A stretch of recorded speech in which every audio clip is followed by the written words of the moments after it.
Pessoal, hoje eu estou aqui para falar sobre uma coisa de uma amiga que eu gosto muito.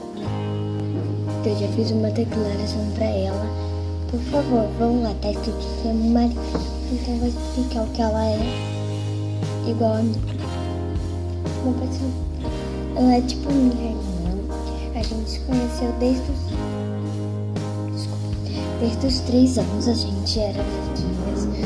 Nossas mães são melhores amigas, nossa família são iguais, são muito iguais, sabe? E a gente é uma irmã, a gente briga muito, mas a gente consegue o que a gente quer. Amanhã ela vai vir aqui, né? E ela é tipo uma irmã pra mim, não sei nem o que dizer.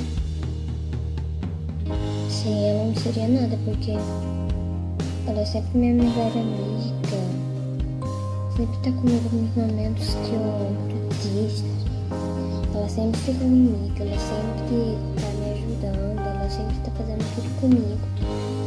Então eu desejo que a família dela seja muito feliz. Eu amo ela. A gente se conhece desde os 3 anos, a gente passou todo esse ano juntas, até com 9 anos.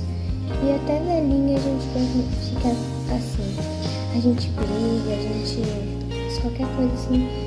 Mas a gente tem amor verdadeiro uma pela outra e a gente consegue fazer. E assim, a gente já brigou em momentos, assim, já xingou uma ou outra, já fez várias coisas assim. Mas a gente continua sendo amigas, todos os pensamentos que a gente fala uma pra outra.